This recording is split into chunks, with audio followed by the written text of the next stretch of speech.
So my morning, just like anything, it changes over time, right? And so I'll say what I'm doing now, but it always changes. Right now, the biggest thing is my faith. As I'm on a big faith journey, my first thing, I roll out of bed, I hit my knees, start with prayer. Love it. I go down and do, a Hallow app prayer meditation. I read a verse, and we wake up at 5 now to do that. And so that's been game changing. I sent you that book. There's some interesting people that coached me along this journey. That's one thing. I try not to, like everybody says, I try not to log into the phone. I don't log into emails. I wake up with my kids. I eat breakfast with them. I try not to travel unless I need to. So get to do breakfast with them 3 days a week because I take them to school on Monday, Wednesday, and Friday. So love to get to spend that time with them. On Tuesday and Thursday, I do not wake up with them because I go play padel in the morning. Look, I didn't really have any, I boxed, wrestled, played football, none of the shit that you would do at my age, right? And so I hate golf. I never had hobbies. I started playing this and I'm like, all right, it's fun, it's active, it's social.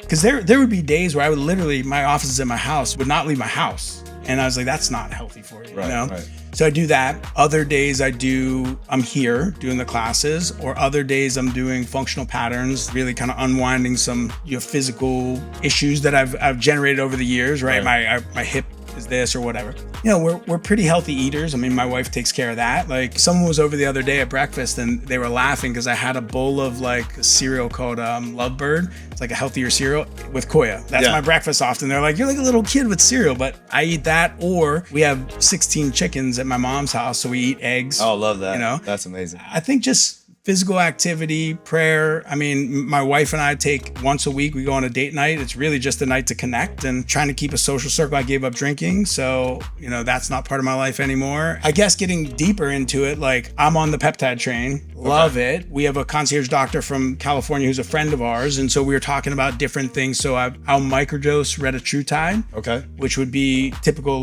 you're probably familiar with this stuff or maybe not, but would be GLP-1, but I'm not trying to lose weight. Right. But at small doses can help with multiple things, including inflammation, which is a big one for me. All my markers came back clean after my first cycle of it. So everything in cycles, epitalin or other longevity ones, I'll go back and forth. You done FOXO4 yet? No. That's a good longevity one. Yeah. Just do it once a year. Once a year, meaning one time or one cycle? One time. One shot a year. It's I think it's 3 shots. Okay. Yeah, if I'm not mistaken. But it's 1 week. Yeah, a year. That's kind of like epitalin. Epitalin, I think, is 2 to 3 weeks a year. That's it. Something like that. Yeah, exactly. And the telomere extensions and all that kind of stuff. So, I mean, I use this app called Superpower to get all my blood work done and keep it logged and stuff. There's so much advancement in it. It's kind of silly not to take advantage of it, right? Eating, we're not really that strict on anything. I don't know.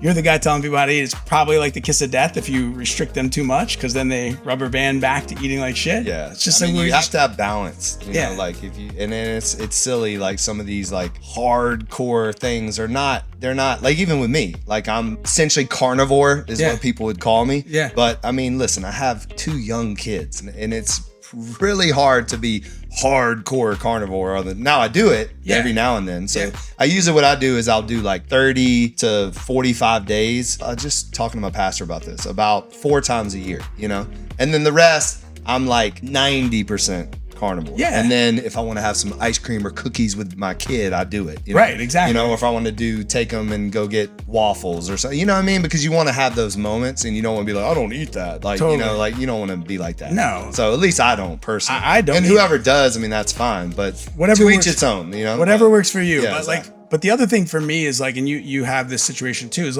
I've been trying to think about what is not replaceable at this specific time, right? And my kids are 13, which I can't believe I have a 13-year-old, 13, 11, and 8. That's something I will never have again, right? And when it flies by. Right. And when I think about the fact that in 5 years, one of my kids is going to be out of our house, it's not forget everything else and it's always going to be about the kids. Because I do think, for me personally, I'm a better dad when it's not 24/7. I need my time and I'm just better in general. But I'm that is the priority.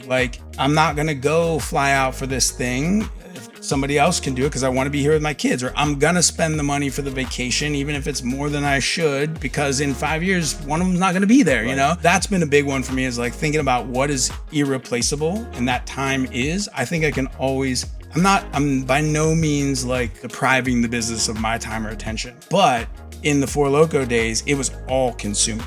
I mean, I would leave Sunday night, come back Friday night, try to fit friends and, you know, relationship into 2 nights and go do it again. I just won't do that now.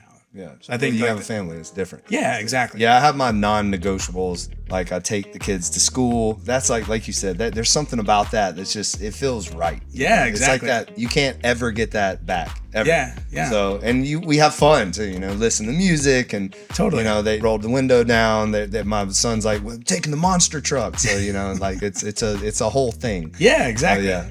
That time's amazing.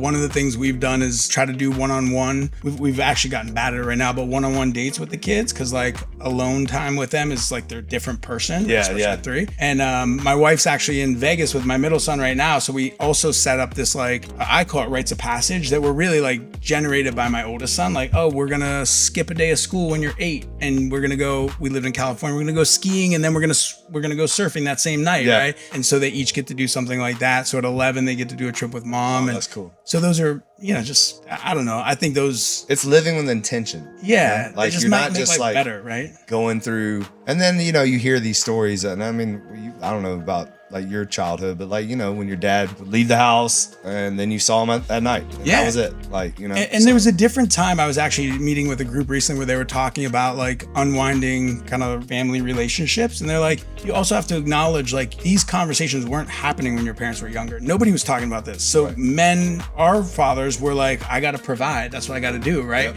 We have a luxury in a sense of like realizing that there's, we got to do that. Both. Right. We got to do this too, you know? Exactly. I always end the pod with this question. If there was anything that you would want the world to know about you, but you don't think they do, what would it be? In the context of it, to help you kind of frame the answer, is that I feel like people assume that this is who you are because this is your job. You have the kids, you have the wife. Like they kind of like put you in this box. Yeah. Like this is what Chris is. And is there anything that like would surprise people, or anything that you would want them to know that they otherwise wouldn't think that that's who you are? I mean, I guess in that context, like people think of you by what they know you as, right? Exactly. So like I would be known as the Four Loko guy or the Koya guy, right? And the interesting thing is like those are the least interesting things to me. I mean, I want to be successful. I want to build great companies. I want to make a lot of money, but like my relationship with my wife or my relationship with my kids or the things we do, or I'm taking DJ lessons right now. Like those I like playing padel. Like those are all way more interesting to me than the DJ lessons. I wouldn't think that at all. So that's awesome. Yeah. So they're way more interesting than what people know about me. Actually, and this is an interesting thing that probably nobody would expect, considering that I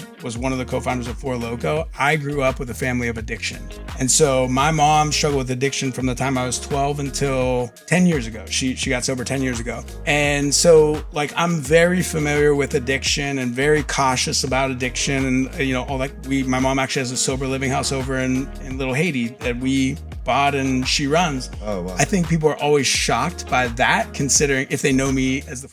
Here's the truth. Most people are walking around chronically dehydrated, and the water they're drinking to fix it is actually working against them. It's stripped of minerals, or it's loaded with contaminants and microplastics, and it's all coming from these plastic bottles. So you're drinking more, but you're getting less. So my team and I, we fixed that. We created No Days Off Premium Water. We take it through an 8-step reverse osmosis process. It comes out contaminant-free, PFAS-free, microplastic-free. Then we put back what your body actually needs: calcium, magnesium, and potassium. The electrolytes you sweat out, and the minerals that run over 300 reactions in your body. We balance it to an 8.1 alkaline pH for hydration that works at the cellular level. And we can it in aluminum, never plastic.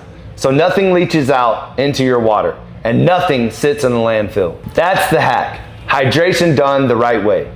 Not more water, better water. But I'll be straight with you. Water is only half of it. The other half is showing up and doing the work. No days off. That's the whole reason this brand exists. So here's what I want to do for you. If you're local to, or even just visiting, Nashville or Miami, I want to give you a free workout at Legacy. On us, no catch. You come in, you train with our team, you feel what No Days Off is all about. So if you're serious about your health, and you're anywhere near Nashville or South Florida, come see us. Book a free session at legacyfit.com. Walk into Legacy and tell us the big dog sent you. We'll take care of the rest.